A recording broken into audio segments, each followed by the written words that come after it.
Gabriel Odone, Rodolfo Catalán Irigoyen, Bernardo Bocking, claro, con Rosana también. En pinceladas rápidas, ¿cómo diagnostican ustedes el momento hoy del agro? Bueno, claramente en una situación que no es la que hemos visto en los últimos años, pero lejos de estar en condiciones de volver a situaciones que en el pasado en este país se vivieron, sobre todo con una baja inversión en el sector agropecuario y con niveles, digamos, de actividad extraordinariamente bajos.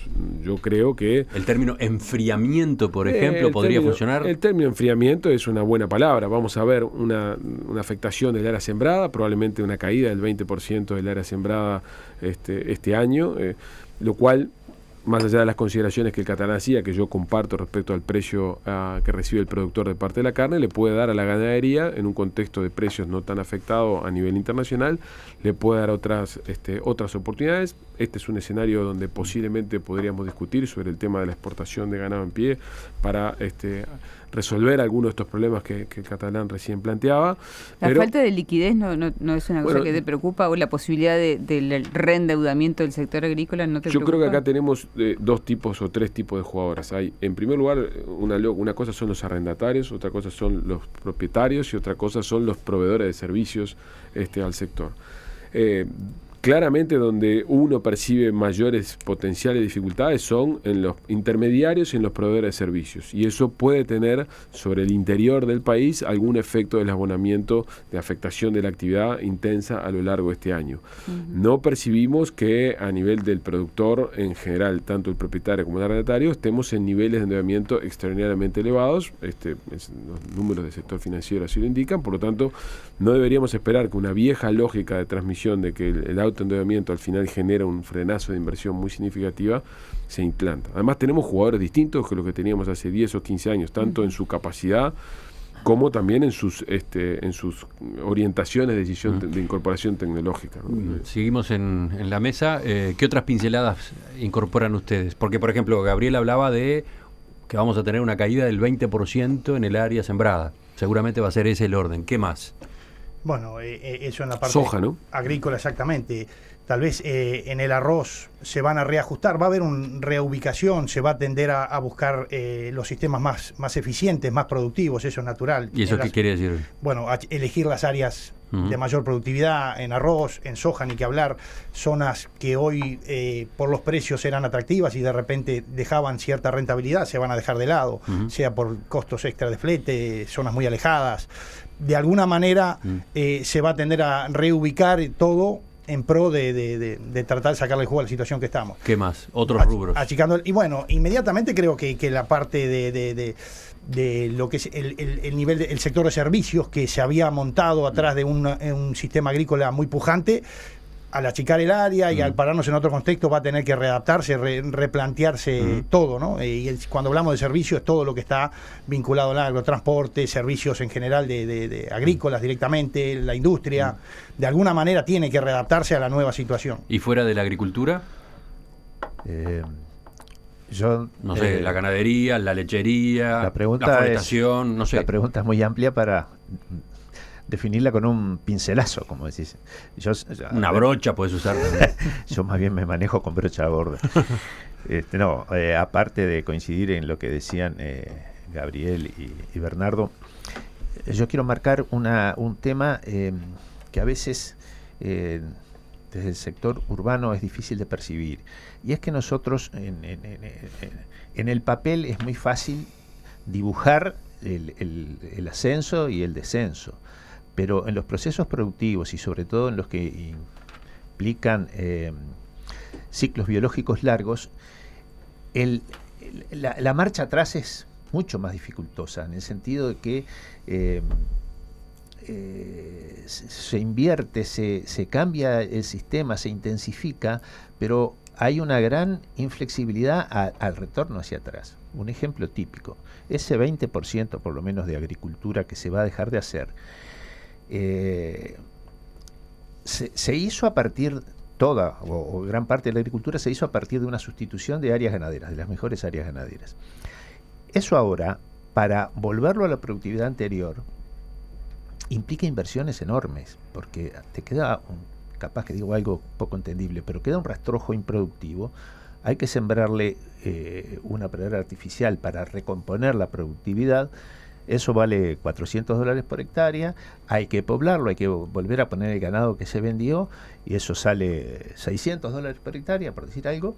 Entonces tenemos que, para poner a producir toda esa zona que está deteriorada, entre comillas, por haber pasado a un rubro más intensivo y tener que regresar, implica niveles de inversión enormes en un momento en que, todo lo que se dijo antes, el nivel de endeudamiento también es creciente. Entonces, yo no soy tan optimista como que esto es un ramalazo y va a pasar. Y la Creo liquidez, que va a costar un poco más. Por eso yo preguntaba ahí a Gabriel el tema de la falta de liquidez. ¿Cómo haces cómo hace el sector para La falta de revertir? liquidez es enorme, por supuesto, y el endeudamiento, cualquier agente bancario que le preguntes te dice que está aumentando con tasas muchísimo mayores de las que existieron en los últimos 10 años. Dice Graciela desde la audiencia, otro elemento, los costos del productor se han incrementado en forma exponencial con destino a recaudar sin tener en cuenta que el agro es la base del país. ¿Esto ha ocurrido también? Es una realidad, lo hemos manifestado. Los costos hoy nos plantean un escenario que no somos, el sector no es pero rentable. quizás habíamos puesto mucho énfasis por el lado de los precios a los que se puede vender. Ahora está esta otra parte de la ecuación, Claro, pero los costos. Es correcto, pero Gabriel lo había mencionado, lo que significa el dólar y demás, y cómo nos hemos convertido en un país caro en costos para producir, por efectos externos, pero por decisiones propias también, algunas discutibles o no. Hoy estamos en un contexto totalmente distinto y totalmente caro, que hace que, como yo le manifestaba, precios de insumos que históricamente no son malos, para la realidad actual son pésimos. Que aún no se han ajustado, ¿no? Exactamente, y hay que ver de qué manera este país caro lo hacemos, por lo menos de alguna manera más eficientes, para compensar un poco. Un último apunte para cerrar este bloque. A ver, lo que ustedes explican es típicamente el fenómeno de un fin de un ciclo, digamos. Cuando se produce un fin de un ciclo, los precios tienden a transmitir señales que eventualmente no son las que se van a mantener en el tiempo, los costos están desalineados porque se inflaron durante un periodo de crecimiento y la rentabilidad está afectada. Bueno, ese fin de ciclo, la pregunta es cuán permanente asumimos hace 3 o 4 años que la soja a $600 era un hecho que había venido para quedarse y qué decisiones se tomaron en función de eso. Yo creo que estamos al final de un ciclo, que efectivamente los niveles de rentabilidad están afectados, pero creo que no estamos lejos de enfrentar un escenario dramático en el pasado. Estamos a tiempo de tomar decisiones de las políticas públicas y de las decisiones privadas con el propósito de evitar que eventos como en el pasado tengan lugar. La cuestión es hay que ver con qué rapidez reaccionan los jugadores que están jugando este partido.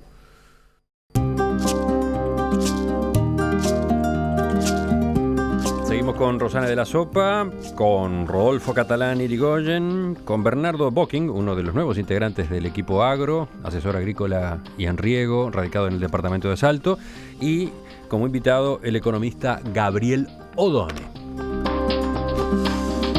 Hay comentarios que llegan desde la audiencia también, unos cuantos. A ver, una respuesta breve para lo que dice Venancio. Escuchar hablar a los agentes privados o a algunos analistas de las políticas contracíclicas que no se encararon, cuando en el país todavía hay emergencia social, es por lo menos indignante.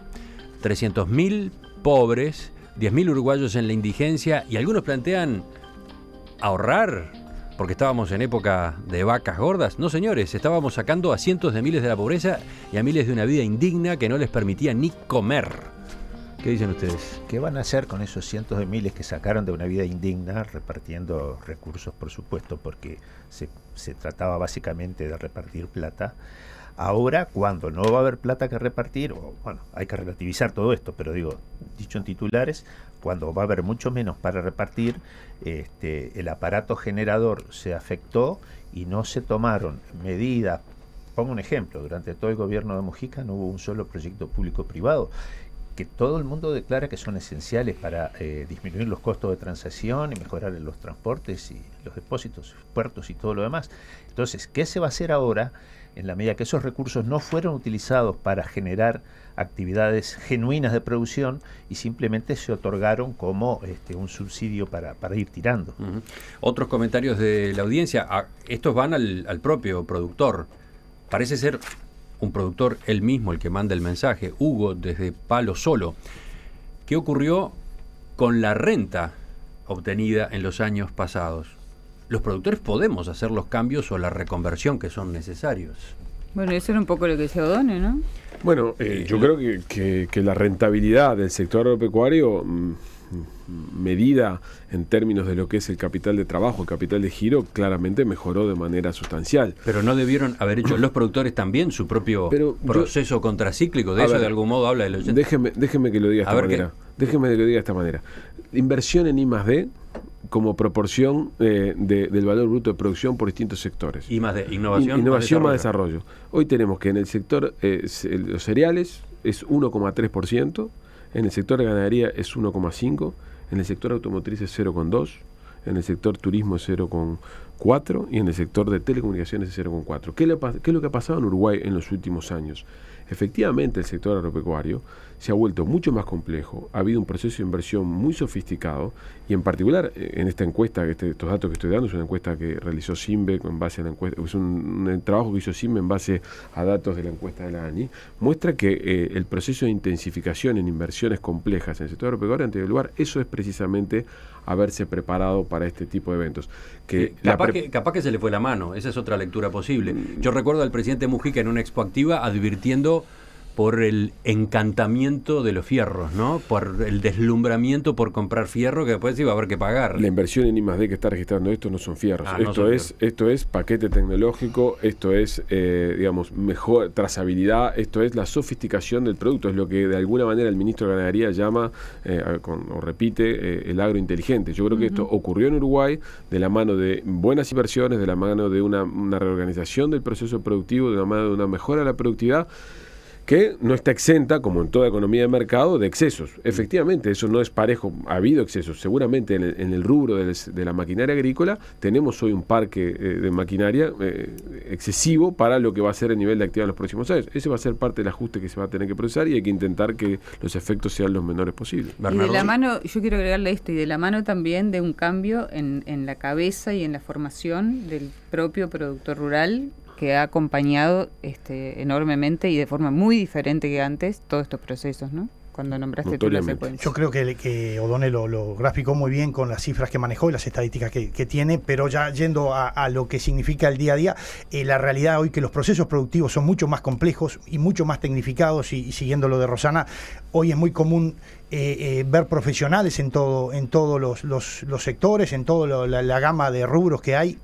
Prácticamente todos los establecimientos nos apoyamos en algún profesional porque la necesidad de tomar decisiones cada vez más acertadas en todo nivel y sobre todo con paquetes tecnológicos muy exigentes que demandan actualizaciones permanentes en todo. Como bien dijo, no es solo maquinaria, es uno de los rubros y tal vez el más voluminoso y el más vistoso, pero todo lo que es tecnología, trazabilidad, como bien lo remarcó, ahora hay una apuesta muy importante a, por ejemplo, una alternativa como es el riego. O sea, hay mucha tecnología que se está invirtiendo que no es solo fierro, ¿no? Y es sumamente compleja de manejar y de procesar para lograr que los sistemas productivos hoy que de alguna manera se pongan un poco a tiro.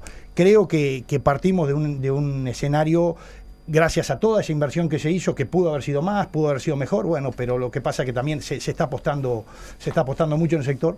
Creo que hoy partimos de un escenario muy distinto y tal vez de alguna mejor posicionados que en otro. ¿En catalán corto? Sí, estoy preocupado porque estoy coincidiendo en todo. No, simplemente un ejemplo concreto para avalar lo que han dicho los compañeros. El caso del arroz. Mucha gente no sabe, pero Uruguay es campeón mundial de rendimiento en arroz. Me meto en el tema de Bernardo, pero que me corrija si me equivoco. Nadie produce arroz con tanta eficiencia por unidad de tierra utilizada y por unidad de agua utilizada como Uruguay. Sin embargo, la superficie arrocera, que llegó a ser de 200.000 hectáreas, año a año disminuye y año a año es más complicada la situación de los arroceros. Eso lo que quiere decir es que los costos han crecido mucho más que el precio y eso quiere decir que no quedaba margen para ahorros y nuevas inversiones productivas. Déjame hacerte una acotación. No solo en cantidad, sino en calidad se destaca el arroz uruguayo. O sea, la calidad ya está dando una connotación de lo exigente que es, ¿no? O sea, somos destacados y reconocidos por no solo la cantidad, eso es fácil de competir tal vez, pero con calidad no, y hay todo un sistema. Quería acotártelo porque... Déjame una cosa nomás. Vos hablabas de la rentabilidad reinvertida. Y ahí Yo no, el oyente lo planteó. El oyente, perdón. Ahí hay que ser cuidadoso, ¿no? La rentabilidad sobre activos, año 2009-2010, que estamos todavía con datos de año 2009-2010, que estamos todavía en la fase alta del ciclo, para el sector ganadero de grupos CREA, o sea, para los mejores productores, o para parte de los mejores productores del país, para el sector agrícola ganadero, para el sector lechero, están en torno del 2,5-3% sobre activo. O sea, ¿eso qué quiere decir? Que es verdad que para quien no tuvo que comprar la tierra, la rentabilidad puede haber sido significativa, pero para quien entró al proceso de producción o que se expandió el proceso de producción, los niveles de rentabilidad tampoco son tan extraordinariamente elevados en este ciclo que acabamos de tener. ¿Han sido mejores que en el pasado? Por supuesto, pero no hemos cambiado que el nivel de rentabilidad sobre activo de manera dramática en relación a la historia promedio del país, ¿no? Y esos son temas que hay que tener en cuenta a la hora de evaluar cuál fue el proceso de inversión que tuvo lugar. Hablemos enseguida de lo que viene.